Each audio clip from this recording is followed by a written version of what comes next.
So as we start to learn more about the victims, state officials revealing all were killed inside of a single fourth-grade classroom at the Robb Elementary School. That is where Bill Malusian continues our coverage in a brand new hour that begins now. Bill, good morning. What more have we learned?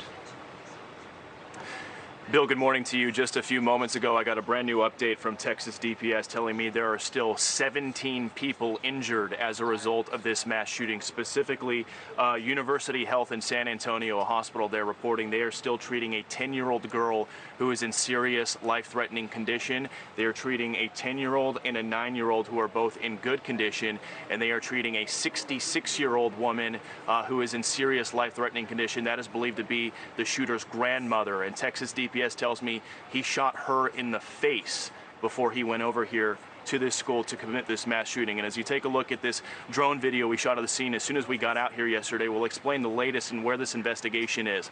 Law enforcement sources telling us police have been serving search warrants, going through phone records, going through social media. As you heard, they are trying to contact any friends or relatives of this shooter, but they have been unsuccessful so far. Texas DPS telling me the only one they know about right now is the grandma. There's no friends, no girlfriend. They describe him as a loner to me, unemployed, no criminal history, no gang affiliation, so they don't have a lot to go on right now. Take a look at this video. This is that shooter going into the school yesterday, identified as 18-year-old Salvatore Ramos. Again, he was a local here in Uvalde who police tell us, again, the only person they know who has a connection to him right now is the grandma who he shot in the face. And he did that shortly before he arrived at the school. He went in with tactical body armor and a rifle and then just started shooting indiscriminately at children and teachers inside of that school. Take a listen to this 911 dispatch audio. 412 to all in that unit, stand by. Do not attempt to get closer. We got shots fired. And as you look at this video of children evacuating from the school yesterday, again, we've repeated this multiple times, but it's important.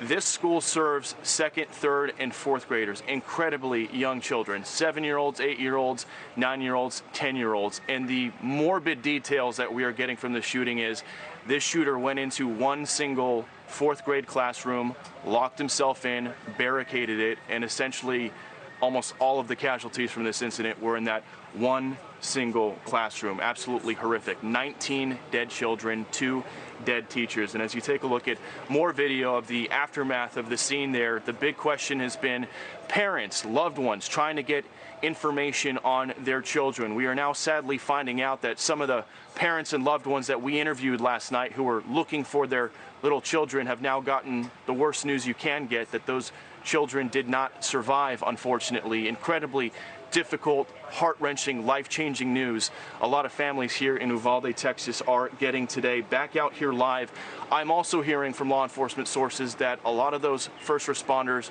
who went in there yesterday, the local officers as well as that Border Patrol, BORTAC agent and team, are really struggling with what they saw in there. We don't want to go into the details of it, but by all accounts we're hearing it was a horrible scene in there, and you got to keep those law enforcement officials, in our thoughts tonight, because what they had to witness is just absolutely horrific in there, Bill. One can only imagine. Simple question, Bill. Yesterday there was a civic center where many parents went.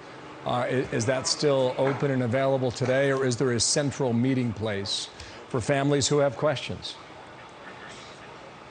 We believe they are still using that civic center. We are over at the school now, so we're not over there looking at everything going on. But obviously, they want to keep the media away from the families, which is entirely understandable. But yes, as of yesterday, as of this morning, we know they did have a room in there where they were privately notifying these families. And when we were there yesterday, really some of the toughest scenes I've seen in my career of these people bawling and getting these calls and notifications and walking out of that building. Their lives have changed forever, and they've got the worst news imaginable. So Texas law enforcement do tell us now, though, that all victims have been identified and all notifications have gone out to these families. Bill, I have a question. Do you know how police found out that the grandmother was shot in the first place? We do not. We heard that potentially they heard gunshots and went inside, but we're still waiting for details on that. We all want to know what was the issue with this domestic dispute. I mean, what kind of a guy shoots his own grandma in the face, right? So we're waiting for more details on that, and especially to find out what, if any, connection there was to that shooting and the school shooting, because law enforcement tell us there was some element of premeditation here. He strapped on tactical body armor, he had a lot of ammo with him, he went in with a rifle, and he locked himself into that classroom and essentially just started shooting indiscriminately. So they're really hoping that the grandma survives her injury so she can maybe give some more context into how that day started. But latest update is she is in serious, life-threatening condition, fighting for her life in San Antonio. Bill, I'm going to ask you one more, then we're going to bring in Ted Williams here. There's a report out there about this 18-year-old killer, that he was shy, that throughout the course of his time through education, high school and before that he was bullied, that he was troubled. Apparently, the reports say he had a tough family life, moving between his own mother and his grandparents and back again, and had a bit of a torn relationship with his mom. Has any of that been repeated to you or the reporters down there working this story?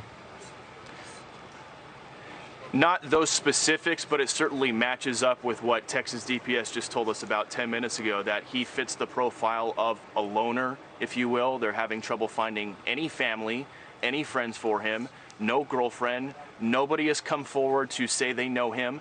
Really, the only person they've identified is his grandmother. They can't even find any biological parents, anything like that. They tell me he was unemployed at the time of the shooting, no criminal history, no gang affiliation. He did go to school here in Uvalde in years past, but they don't know a whole lot about him right now, and they don't have these family members that they're able to talk to gain more insight right now. So that's why they're going through his phone, going through his social media, really trying to find out anything they possibly can. But based off the description you just said to me, Bill, yes, that's exactly what Texas DPS told us. He fits the profile of a loner. Bill, thank you. Bill Malugin on scene. Back to you shortly, Bill. And again, that press conference 3 hours away, and we'll cover that when it begins. Thank you, Bill.